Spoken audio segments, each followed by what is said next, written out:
சாயும் வேலையில் அவசரமாக என்னை அழைத்ததன் காரணம் என்னவோ?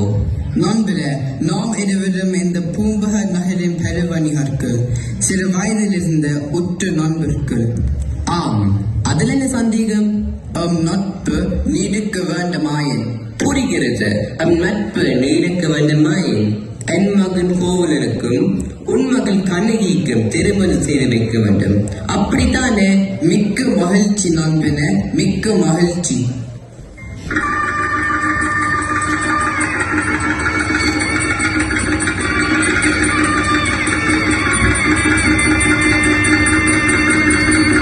பெரியவர்களின் ஆசையுடனும் உறவினர்களின் வாழ்த்துக்களுடனும் புகார் நகரமே விழா கோலம் கொள்ள கோவலன் கண்ணகி திருமணம் மிகச் சிறப்பாக நடைபெற்றது.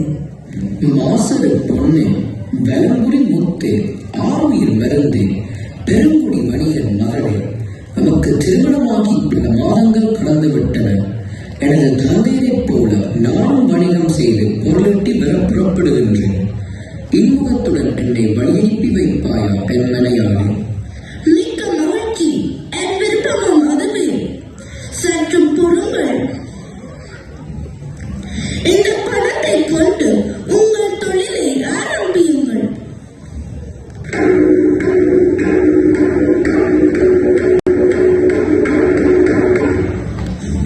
நகரில் பேரழகி ஆடு கலையரசி மாதவி 7 ஆண்டுகள் தான் கற்ற நடன கலையை தனது 12வது வயதில் சோழ மன்னன் முன்னிலையில் அரங்கேற்று காண்கின்றார்.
மிகவும் அழகாய் ஆடினாய் மாதவி.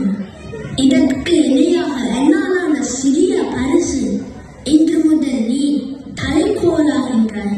சாஸ்திரங்கள் கூறுவது போல இதோ இந்த பச்சை பொன் மாலை 1008 பொன் கலைஞ்சு மதிப்புடையது. இந்த சபையை வழங்கி உன்னை கௌரவிக்கின்றேன். சிலப்பதிகாரத்தில் சோழ மன்னன் ஆடல் கலையரசி மாதவி அவள் கலையழகினை கண்டளித்து பட்டம் தனிக்கோன். பெண்ணே, என் மகள் மாதவிக்கு அவள் விருப்பப்படியை திருமணம் செய்து வைக்க முடிவெடுத்துள்ளேன். இந்த பச்சை பொன் மாலையை யார் அதிக விலை கொடுத்து வாங்குகிறாரோ அவரே மாதவியை மனம் புரிய தகுதியுடையவர். வெளியில் சென்று இதனை அறிவி. இந்த மாலையை வாங்குபவர் மாதவியை மனம் புரியலாம். பெண்ணே, மாதவியின் அழகிலும் ஆடலிலும் நான் மெய்மறந்து விட்டேன். இந்த பச்சை பொன் மாலையை வாங்குகிறேன். மாதவியை எனக்கு உரியவனாக்குகின்றேன்.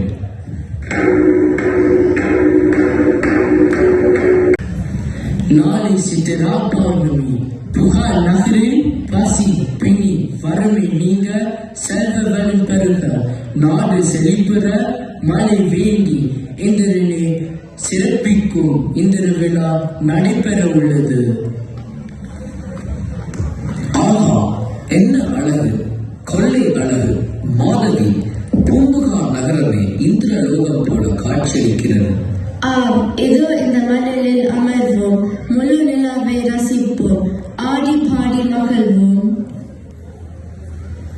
திங்கள் மாலை வெண்குடையான் சென்னி செங்கோல் அது செலுத்தி கங்கைதனை சேர்ந்தாலும் கங்கைதனை சேர்ந்தாலும் புலவாய் வாடி காவேரி நீ செங்கோலது செலுத்தி கங்கைதனை சேர்ந்தாலும் கங்கைதனை சேர்ந்தாலும் புலவாய் வாடி காவேரி.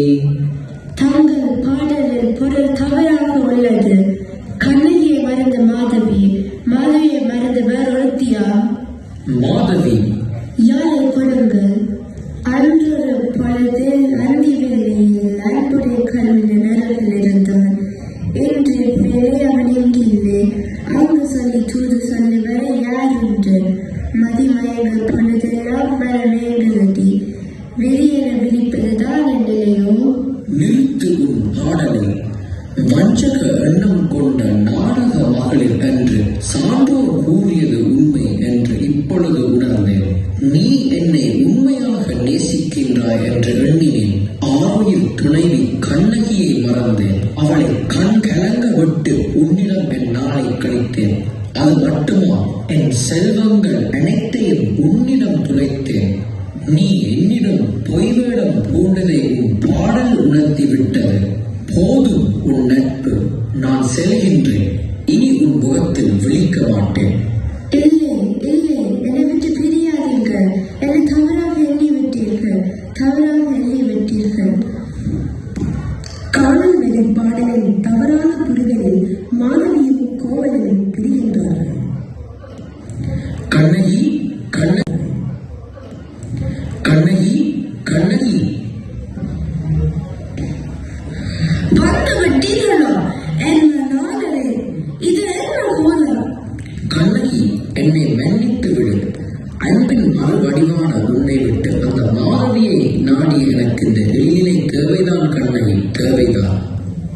வேண்டாம், தாங்கள் கலங்கி நிற்பது என்னால் பார்க்க முடியவில்லை. நீங்கள் எதுவும் கூற வேண்டாம்.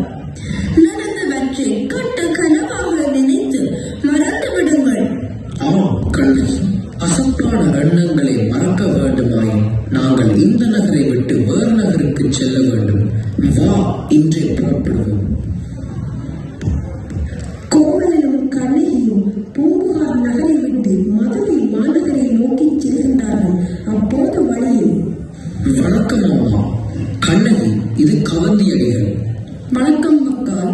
யார் நீங்கள்? எங்கே செல்கின்றீர்கள்? என் பெயர் கோவலன். இது எனது மனைவி கண்ணகி. நாங்கள் மதுரையை நோக்கி செல்கின்றோம். அப்படியா? என்னுடன் வாருங்கள், நானும் அந்த வழியத்தான் செல்கிறேன். மாந்தரி, மகளே மாந்தரி. வணக்கம் அம்மா, வாருங்கள். இது மாந்தரி, வில் தோல்வலில் சிறந்தவர், தாய்க்கு நிகரானவர். உங்களை ஒரு குறையும் இல்லாமல் பார்த்துக் கொள்ளுவாள். மாந்திரி, இது கோவலன், அவன் மனைவி கண்ணகி. உன்னிடம் இவர்களை ஒப்படைக்கிறேன். இவர்களை கவனமா பார்த்துக்கொள். நான் சென்று வருகிறேன். சென்று வாருங்கள் அம்மா. இதில் உட்காருங்கள். உணவு உண்டு விட்டு இழைப்பாருங்கள். கண்ணகி, எவ்வளவு காலத்திற்கு தான் நாம் இன்னொருத்தருக்கு பாரமாக இருப்பது? கூலி வேலை செய்தாவது நாம் சுயமாக வாழ வேண்டும். கவலைப்படாதீர்கள், நீங்கள் பெற வணிகரின் மகன். மீண்டும் வணிகம் செய்து இழந்தவற்றை மீட்போம். எப்படி? அனைத்து செல்வங்களையும் அந்த மாதவியிடம் இழந்து விட்டேனே. இதோ என் காத்தில மகளை முதலீடாக வைத்து மீண்டும் வணிக தொழிலை ஆரம்பியுங்கள். கண்ணகி, என் குற்ற உணர்ச்சி என்னை வாட்டுதம்மா. 2 சிலம்பும் வேண்டாம், ஒற்றை சிலம்பு மட்டும் போதும். பத்திரமாக இரு. மீண்டும் உன்னை தேவலோக பெண்ணாக வாழ வைப்பேன். அம்மா, கண்ணகியை பார்த்துக் கொள்ளுங்கள். நான் சென்று வருகிறேன். சென்று வாருங்கள்.